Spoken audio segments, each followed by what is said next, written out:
All India Muslim personal law board की जानिब से जो प्रोटेस्ट कॉल दिया गया था बत्ती गुल का, वो बहुत कामयाब रहा।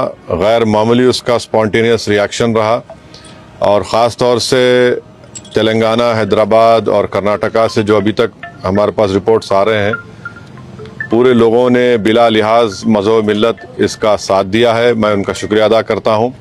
और इस प्रोटेस्ट करने का एक ही मकसद है कि हम नरेंद्र मोदी गवर्नमेंट को ये पैगाम देना चाहते हैं, ये मैसेज देना चाहते हैं कि आपने जो वक्फ अमेंडमेंट एक्ट 2025 बनाया है वो वक्फ बोर्ड के मफाद में नहीं है। वो वक्फ बोर्ड को बर्बाद करता है, वक्फ की प्रॉपर्टीज़ को ख़त्म करता है और ना उससे कोई रेवेन्यू में इजाफा होने वाला है।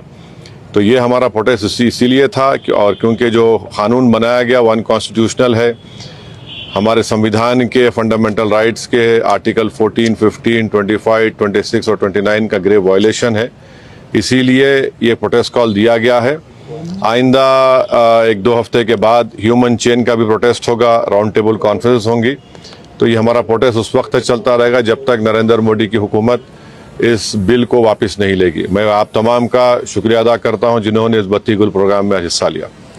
जिस तरह के बत्ती गुल कार्यक्रम या प्रोग्राम की जब बात करते हैं तो आपको क्या लगता है कि इस तरह के प्रोग्राम से क्या संदेश या क्या असर हो सकता है? नहीं, ये देखिए, ये स्पॉन्टेनियसली जनता ने 15 मिनट के लिए अपने घर की लाइट को बंद किया, अपने कमर्शियल एस्टेब्लिशमेंट्स की लाइट को बंद किया और एक मैसेज हम देना चाह रहे हैं प्रधानमंत्री नरेंद्र मोदी को कि आपने जो कानून बनाया वो अनकॉन्स्टिट्यूशनल है, वो ब्लैक लॉ है, वो वक्फ प्रॉपर्टीज़ को बचाने के लिए नहीं, वक्फ प्रॉपर्टीज़ को बर्बाद करने के लिए। और एक ऐसा एक्ट आपने बनाया जो भारत के मुसलमानों की मस्जिदों को, कब्रस्तानों को, वक्फ की प्रॉपर्टीज़ को उनसे छीनने का एक एक्ट बनाया आपने।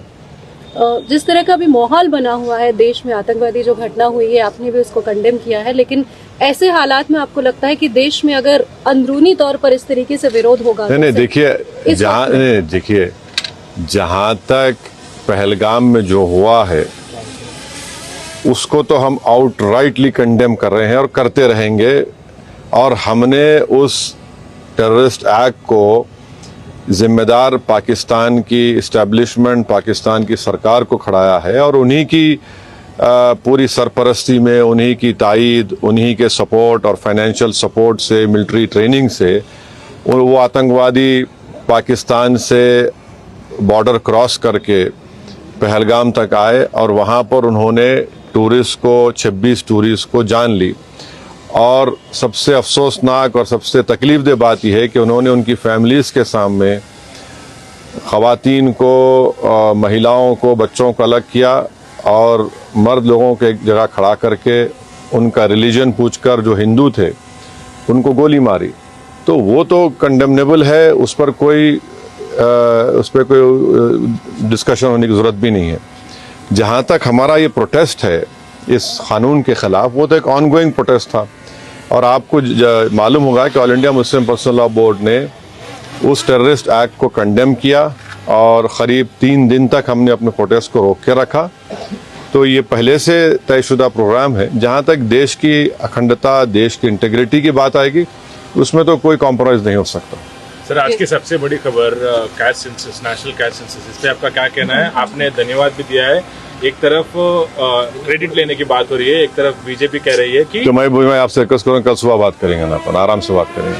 ठीक है सर, आपका रोड मैप क्या रहेगा आगे के लिए? अब जो all India Muslim personal law board का प्रोग्राम है कि नेक्स्ट मंथ मई में ऐसे ही एक टाइम पर दिन में एक ह्यूमन चेन बनाई जाएगी इस वक्फ अमेंडमेंट एक्ट के खिलाफ और फिर राउंड टेबल कॉन्फ्रेंसेस भी होंगी।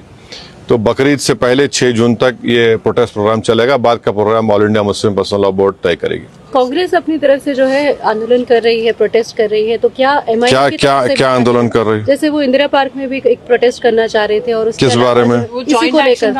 तो अब हर एक कर सकता है। क्या एमआईएम भी ऐसा कुछ प्लान कर रही है? नहीं, देखिए, हमारा जो प्रोटेस्ट प्रोग्राम है वो all India Muslim personal law board के ही उनके इंस्ट्रक्शंस पर, उनके साथ हम प्रोग्राम कर रहे हैं। अब जेएसी, जॉइंट एक्शन कमेटी और हर कोई प्रोटेस्ट कर सकता है, इसमें क्या, उसमें कोई दो राय नहीं। मगर हमारी पार्टी ने फैसला किया कि हम under the umbrella of all India Muslim personal law board ये प्रोटेस्ट प्रोग्राम करेंगे।